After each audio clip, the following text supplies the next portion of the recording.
Lara finds an ancient masterwork statue that she blows up to serve as a makeshift bridge. Any attempts at historical conservation can eat a dick at this stage. This action alerts the medieval swordsmen zombies who do not appreciate some upper-class tourist blowing up their culture just across a pond. Lara indicates right and does a jump. I want to point out at this stage that Lara has been here a total of 5 minutes and already everything is on fire, including her. It took her 5 minutes to accomplish this level of pandemonium. 5 minutes.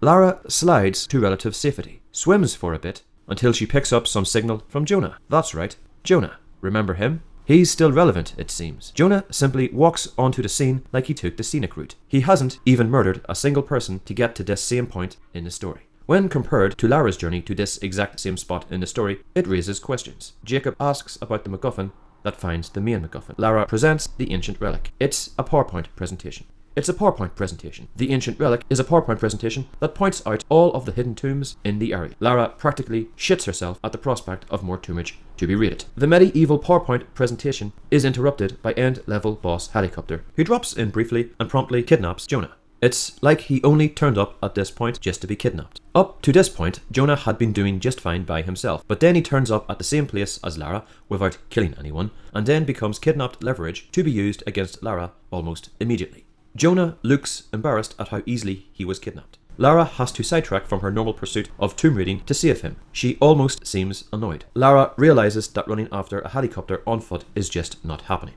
Lacking enthusiasm, she decides to have a sit down and one more dead dad flashback to reignite her insatiable killing rage. She then wakes up and is like, shit, yeah, Jonah, yeah, of course. Back at Evil HQ, Constantine and Evil Stepmom boot up the medieval PowerPoint. They then decide it's time to have one of those classic villain conversations. They cover all the bases. They talk about the greater good, sacrifice, destiny, etc. Oh, it also turns out that the zombies are not actually zombies. They're called deathless ones, not zombies. For functional reasons, they are still zombies though. I don't care how you package them, that is what they are. In a rare moment of introspection, Lara's evil stepmom briefly suggests that Trinity might be the bad guys. Constantine tells her to shush, and then doubles down on sacrifice, destiny, and the greater good. He also makes an offhand comment about how maybe, just maybe, the big MacGuffin will cure her cancer just to keep her happy. Meanwhile, Lara is using her Croft vision to identify big obvious tire tracks. She also kills Bambi's mum out of boredom. She also discovers these special arrows that are super strong enough to support her body weight and be shoved into a dude's heart. Lara finds the power plant and also finds out that Constantine is in the process of making a snuff movie starring her old best friend. Lara could take the stairs easily, but this is Lara that we are talking about, and when there is a perfectly good death trap / CrossFit obstacle course that she can fluke her way through, it almost seems rude to not use it. She also decides that she might as well rescue some of the tribespeople while there. Lara kicks down the door during Constantine's standard villain interrogation monologue. This man is truly the cliché of clichés. Lara shoots at the only bulletproof windows in the game. This gives Jonah enough time to use his patented big guy shoulder charge, giving him the drop on Constantine. Alas, Jonah hesitates to finish Constantine because, unlike Lara, he still balks at the idea of taking another man's life. This gives Constantine enough time to procure a sneaky shiv and bring it into play.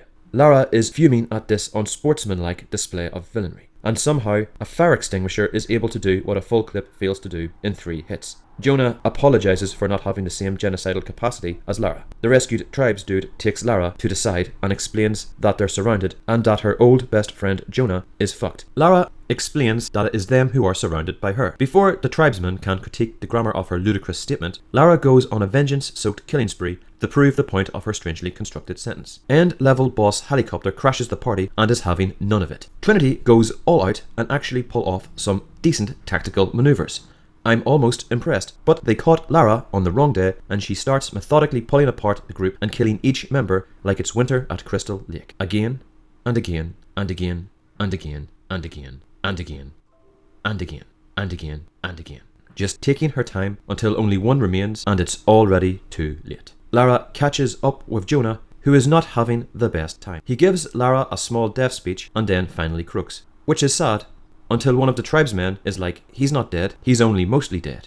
Jonah looks pretty dead. Maybe this tribesman is making a very badly timed Princess Bride joke to add levity to the scene. But then Jacob turns up and he brings some magical talcum powder and pulls some pretty intense Deus Ex voodoo. Lara eventually puts 2 and 2 together, carries the 1 and comes to the conclusion that Jacob is that prophet guy that all the diary excerpts and random murals and taxes dotted around the game was talking about. Jacob is like, damn it, you got me. But he is also like, please don't tell anyone. Now that Lara has rumbled Jacob's secret, he won't shut up about it now. Turns out that he is thousands of years old, is responsible for hiding the MacGuffin in the first place, and that he also created the zombies. I mean, deathless ones as well. He also concludes his info dump with Trinity knowing exactly where the ultimate MacGuffin is and how they are likely just to explode the roof of the tomb to get at it. Lara laments her misfortunes and wishes that there was some kind of secret tunnel that she could use to get there before them. Jacob uses this moment to show Lara his secret tunnel that she can use to get there before them. It was there the entire time. Just sitting there. The path to the final level. The whole time. Right there.